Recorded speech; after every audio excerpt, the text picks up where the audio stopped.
प्यारे दोस्तों, हमारे चैनल में आपका स्वागत है। यदि आप हमारे चैनल में नए हैं तो हमारे चैनल को ज़रूर सब्सक्राइब करें, शेयर करें, बेल आइकन ज़रूर प्रेस करें। तो प्यारे दोस्तों, हमारी एक छोटी सी कहानी है। कहानी का शीर्षक जब मैं शादी होकर इस शहर में आई। तो आइए देखते हैं। मेरी उम्र तब 18 की थी। मैं हाल फिलहाल ही मैट्रिक की परीक्षा पास की थी।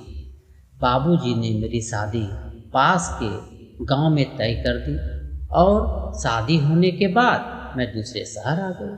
बाबूजी अक्सर मुझे एक बात बताते थे कि जिस घर में भी जाओ उस घर को अपना समझो और उसकी देखभाल करो। इन बातों को मैंने गांठ बांध लिया और शादी हुए आज अनेक साल गुजर गए। जब मैं शादी होकर इस शहर में आई थी तो शहर बहुत झोपड़पट्टी थी।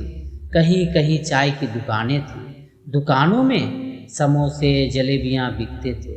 7 बजते ही दुकानें बंद हो जाती थी। लाइन बत्ती भी नहीं थी। चौक चौराहे पर 2-4 लोग शाम ढलते नजर आते थे और 8 बजते ही बाजार बंद हो जाता था। हमारा घर भी छप्पर का था। इनके बाबूजी परदेश में रहते थे और मैं अकेले अपने सास ससुर और एक बच्चे के साथ गांव में रहती थी। इनके पिताजी अक्सर पर्व त्यौहार में आया करते थे। सास ससुर हमारे बहुत अच्छे थे। वह हमारा ख्याल रखते थे, हमारा देखभाल करते थे और तबीयत खराब होने पर चौराहे पर जो मेडिकल की दुकान थी वहीं ले जाते थे। समय बदला और आज चौक चौराहे पर बड़ी बड़ी दुकानें हैं, मॉल है। पूरा शहर मानो बदल गया। आज सारी दुकानें 10 बजे रात तक खुली रहती है। बड़ी बड़ी मॉल है, मेडिकल की दुकानें हैं, बड़े बड़े स्कूल हैं। अब सरकारी स्कूल में कौन पढ़ता है? सभी अपने बच्चे को प्राइवेट स्कूल में पढ़ाते हैं। तब मेरा बाबू सरकारी स्कूल में ही पढ़ा करता था। अक्सर इनके पिताजी सामने के एसटीडी के में फ़ोन करते थे और मैं जाकर उनसे हालचाल ले लेती। उस जमाने में एसटीडी के दुकान में दुकानदार सामने बैठा रहता था। प्यार की बातें नहीं हो पाती थी। हालचाल लेती थी और फिर चली जाती थी। शादी होकर ही कुछ दिन हुए और वह परदेश चले गए। सभी घर के लोगों ने उन्हें स्टैंड छोड़ने गया पर मैं नहीं गई। मेरा दिल नहीं लग रहा था पर उसने मुझसे कहा था कि कुछ दिन रुको, इधर ही काम ढूंढ कर करूँगा और फिर परदेश नहीं जाऊँगा। यह बात मेरे मन में याद आती थी। मुझे दिल नहीं लग रहा था कि शादी के कुछ ही दिन हुए और वह परदेश चल दिए। फिर मैं त्यौहार का इंतजार करने लगी।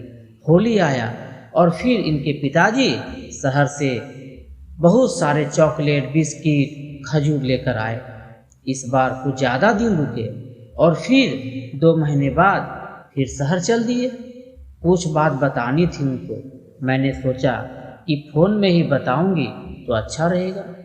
फिर दिन गुजरे और उसने मुझे एसटीडी में फ़ोन किया। फ़ोन वाले ने आवाज़ लगाई, भाभी भैया का फ़ोन आया है। मैं दौड़ दौड़ कर गई। मैंने थरथराते हाथों से फ़ोन उठाया और उधर धीरे से आवाज़ आई, कैसी हो? मैंने झट से कह दिए, ठीक है। और फिर वह कुछ बोलते उससे पहले ही मैंने उनको धीरे से कह दिया कि आप बाप बनने वाले। यह बात सुनकर वह बहुत खुश हुए। पहली दफ़ा मैंने उनको इतना खुश महसूस किया। फिर बहुत सारे बातें हुई और अंतिम में उसने कहा कि अपना ख्याल रखना। फिर मैंने फ़ोन रख दी और घर आ गया। मेरे सास ससुर बहुत अच्छे थे। वह हमारा बहुत ख्याल रखते थे मगर छोटी छोटी बातों पर सास अक्सर मुझसे लड़ा करती थी पर मैं उन बातों को ध्यान नहीं देती थी। जब मेरा तबीयत खराब हो जाता था तो मेरी सास वहीं मेडिकल में मुझे ले जाती और मेरा इलाज करा देती थी। सुबह का समय था और एसटीडी वाले ने मुझे आवाज़ लगाई कि भैया का फ़ोन आया है। वह अक्सर सुबह कभी फ़ोन नहीं करते थे और मैं घबरा कर दौड़ी दौड़ी एसटीडी के दुकान पर गई। मैंने थरथराते हाथों से फ़ोन को उठाया। उधर से धीरे से आवाज़ आई कि अब मैं बोरिया बिस्तर बांधकर शहर छोड़कर हम लोगों के पास आ रहे हैं। यह बात सुनकर मेरे मन को बड़ी तसल्ली हुई। 1 सप्ताह गुजरा ही था और सुबह सुबह मैंने देखा कि बड़ी बड़ी बैग लेकर वह घर के दरवाजे पर खड़े हो गए। मैंने उनको नीचे से ऊपर तक देखा। मेरा मन भरा, मुझे बहुत अच्छा लगा। अब इधर ही काम करेंगे और साथ में रहेंगे।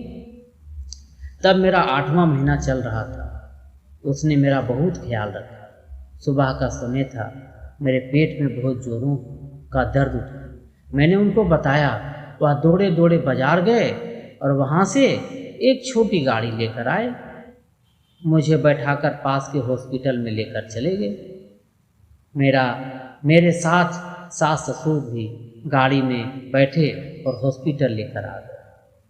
कुछ समय गुजरा और बाबू के चिल्लाने की आवाज़ जोरों से आई। मेरी सास ने बाबू को गोद में उठाया और उनके हाथ में जाकर रख दी। वह मेरे बेड के सामने बाबू को लेकर मुझे देखकर मुस्कुराए। पहली दफ़ा मैंने उनके पिता होने की खुशी और गर्व को देखा। फिर हम लोग सभी हॉस्पिटल से घर आए और अगले ही दिन वह काम की तलाश में निकले और पास के ही एक छोटी सी फैक्ट्री में उसने काम पकड़ लिया। अब हम भी उनके कामों में हाथ बटाने लगे। सुबह जल्दी उठ जाते, नाश्ता बनाते, उन्हें देते और वो काम करने चले जाते। धीरे धीरे दिन गुजरने लगा। बाबू भी धीरे धीरे बड़ा हो गया। पास के सरकारी स्कूल में पढ़ने जाने लगा। जिंदगी में अनेक परेशानियां थी, पर सब परिवार एक साथ रहते, इस बात की खुशी मुझे बहुत थी। मैंने कभी अपने पति को तंग नहीं करती। जो कुछ लाकर देते उसी में बांट टूट कर हम खा लेते। जिंदगी बस इसी तरह गुजरी। बाबू फिर मैट्रिक का परीक्षा पास किया और पास के शहर में पढ़ने के लिए चला गया। मैं पेट काट कर कुछ पैसा बचाती, बाबू को भेजती। वह धीरे धीरे मन लगाकर पढ़ने लगा। जिंदगी बस धीरे धीरे गुजरने लगी। फिर इंदिरा आवास का योजना आया और पास में थोड़ी ज़मीन थी, उसमें एक छोटा सा घर बन गया। अब मेरा घर झोपड़ी से शहर बन गया। फिर छोटे बाबू का पास के गांव में एक छोटी सी नौकरी हो गई और हमारा जीवन बड़ा आनंद से गुजरने लगा। एक दिन सुबह का समय था। उसने बाबूजी को धीरे से कहा कि बाबूजी, अब आपको फैक्ट्री में काम करने की ज़रूरत नहीं है, आप घर पर रहिए, अब मैं काम करूँगा। यह बात सुनकर मेरे मन को बड़ी तसल्ली हुई। अब इनके बाबूजी घर पर ही रहते और खेती बाड़ी देखते। दादाजी भी बूढ़े हो गए। सबका ख्याल अब मैं रखने लगी और इस प्रकार कहानी का अंत हो गया।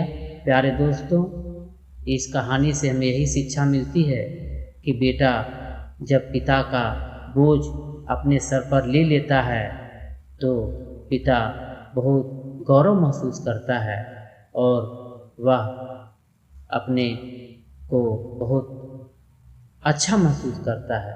तो प्यारे दोस्तों, यह कहानी के संदर्भ में आप कमेंट करें और यदि आप हमारे चैनल में नए हैं तो ज़रूर सब्सक्राइब करें, शेयर करें। आप सबों को तहे दिल से फिर से धन्यवाद। जय हिंद।